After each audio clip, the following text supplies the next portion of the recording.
C'est arrivé. Alors on va commencer par un autre sujet. En revanche, ça concerne France Télévisions. Et cette question, est-ce que les insoumis sont intouchables à France Télévisions? Et si on en parle, c'est parce qu'hier, il y a eu une déclaration de Jacques Cardoz. Alors Jacques Cardoz, c'est l'ancien présentateur de Complément d'enquête sur France 2. Et il explique qu'il a souhaité faire des enquêtes sur la gauche, qu'il a souhaité faire des enquêtes sur les insoumis, et on lui a expliqué que c'était impossible. Jacques Cardoz sera en direct avec nous dans un instant, mais tout d'abord, écoutez cette déclaration qui a mis le feu aux poudres. Sur 50 émissions, il y en a une qui s'attaque à une personnalité de gauche. À l'époque, je voulais faire une enquête sur Jean-Luc Mélenchon. On me l'a refusé. C'était quand même pile poil au moment où il avait dit La République, c'est moi. Il y avait largement de quoi faire un complément d'enquête. On me l'a refusé et on a eu même ce mot qui m'a quand même. Alors là, je suis tombé de l'armoire où on m'a dit Non, mais tu comprends, la France Insoumise nous donne tellement de dossiers qu'on ne peut pas travailler et on ne peut pas travailler contre. Voilà, Jacques Cardoz est en direct avec nous. Bonjour Jacques. Bonjour Jean-Marc. Merci beaucoup d'être en direct avec nous. Est-ce que vous avez le sentiment, on va revenir en détail sur ce que vous avez dit, mais est-ce que vous avez le sentiment que les insoumis sont intouchables à France Télé? Les insoumis donnent beaucoup de dossiers et alimentent beaucoup d'enquêtes à partir du moment où vous faites beaucoup de fermetures d'usines, où vous faites beaucoup de social et que la couverture est accentuée en ce sens. C'est sûr que vous avez plutôt besoin d'avoir des sources du côté des insoumis qui sont très actifs de ce côté-là, ce qui n'est pas forcément une mauvaise chose. Moi, ce que je dénonce, vous savez, dans cette affaire-là, c'est un manque d'équilibre. C'est un manque d'honnêteté intellectuelle. Lorsqu'on est à la tête d'une émission d'investigation, on se doit d'être impartial et on se doit de mener des enquêtes aussi bien d'un côté que de l'autre. Moi, pendant 3 ans, j'ai essayé de maintenir cet équilibre. D'ailleurs, la direction de l'info m'avait dit au moment de ma nomination, on compte sur toi parce que ce sont des gens qui ont tendance à vouloir faire sauter la République tous les jeudis. Alors pourquoi pas, c'est bien de vouloir faire sauter la République tous les jeudis, mais dans ce cas-là, il faut essayer d'être absolument honnête et de mener des investigations aussi bien d'un côté que de l'autre. Moi, c'est une notoriété publique de savoir que les journalistes sont plutôt majoritairement à gauche et qu'ils ont plutôt tendance à vouloir insister du côté des personnalités de droite. Et voilà, donc ce portrait-là, il m'a été refusé, je le maintiens. J'ai vu la réaction de France Télévisions aujourd'hui, elle ne me convainc pas. On m'explique qu'il y avait eu un portrait dans Envoyé spécial quelques temps auparavant. Plein de fois, Complément d'enquête a fait des enquêtes plus poussées que ce que pouvait faire Envoyé, parce que les deux émissions se répondent et sont complémentaires. Donc c'est un argument qui ne me convainc pas. Et cette émission-là que je voulais faire s'est transformée en une enquête sur le communautarisme, avec un des 3 sujets de 20 minutes seulement, qui était consacré au lien entre les insoumis et certaines personnalités sur les listes électorales qui pouvaient venir du monde arabo-musulman et qui pouvaient donner des voix en ce sens, puisque ça a été totalement... on connaît, c'est très bon, mais là... Ça a été une stratégie assumée à un moment donné par les insoumis, et donc on avait fait une enquête là-dessus. Mais qui prend ces décisions à France Télévisions, en fait? C'est ça qui est intéressant aussi, parce que c'est quoi? Ça veut dire que c'est une rédaction qui est de gauche, on entend beaucoup ça. Je veux dire, finalement, c'est une rédaction de gauche, c'est une grande majorité de journalistes de gauche, et c'est pour ça qu'on ne peut pas taper sur la gauche globalement et sur les insoumis. D'ailleurs, vous disiez dans vos explications, vous disiez sur 50 sujets depuis que je suis parti, il y en a juste 2 qui ont été faits sur la gauche.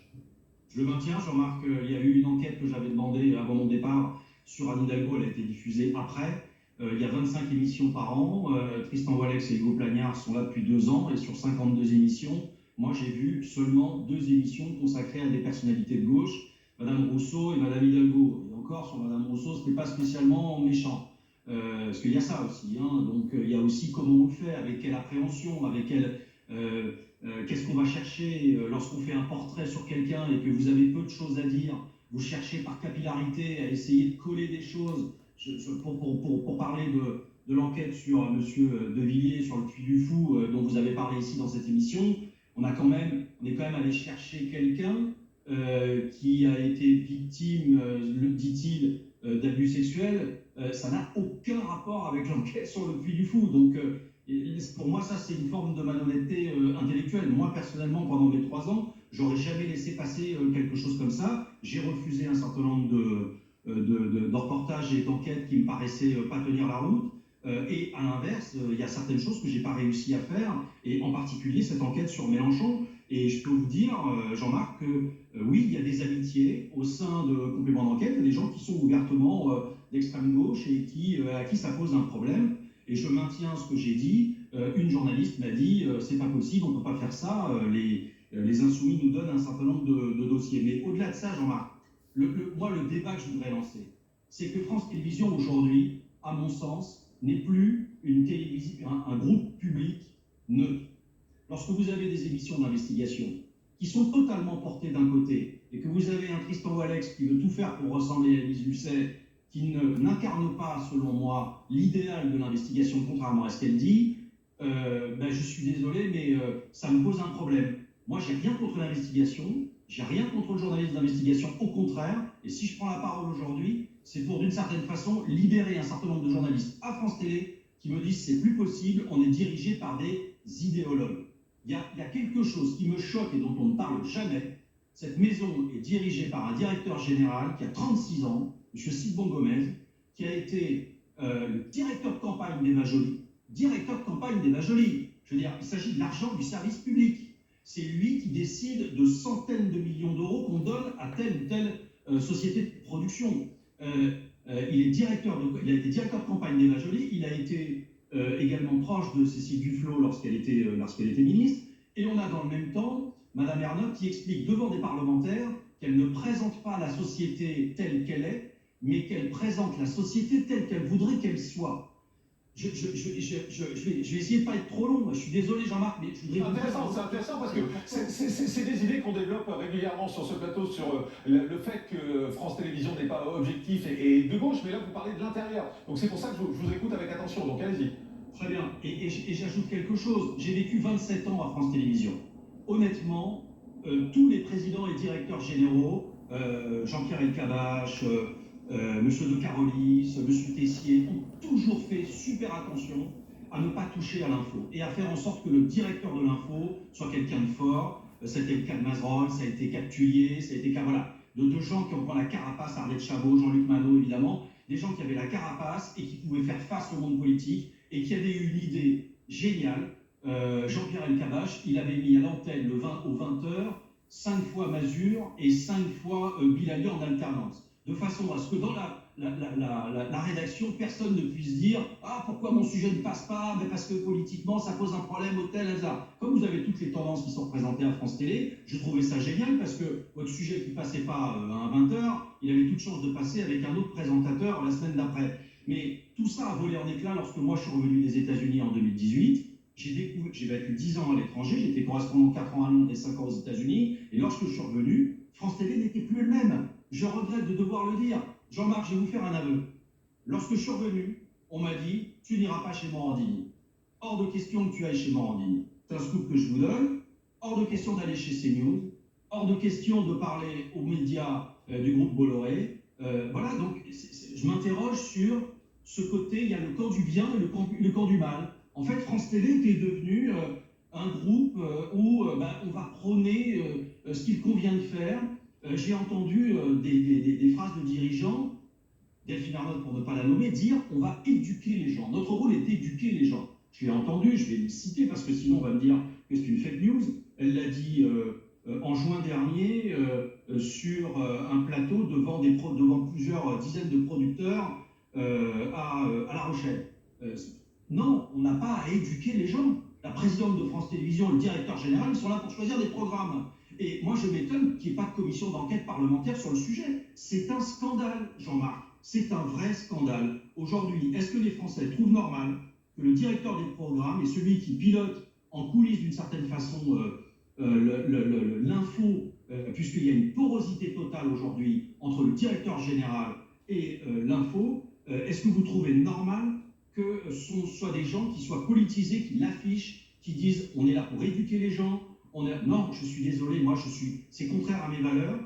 Pendant 27 ans, j'ai fait du journalisme à France Télévisions en essayant d'être honnête intellectuellement, avec des gens que j'ai beaucoup admirés, avec des journalistes qui sont de très grande qualité. Il y a beaucoup de journalistes à France Télé qui en plus gagnent pas beaucoup d'argent, voilà, il y a de la précarité. et sont des gens qui sont dévoués. C'est pas normal qu'ils soient dirigés par des gens qui ont une idéologie. Ce groupe doit être exemplaire, il doit être neutre, et il faut revenir aux formes de gouvernance qu'il y avait à l'époque, des El Kabbach, des Carolis, etc., etc.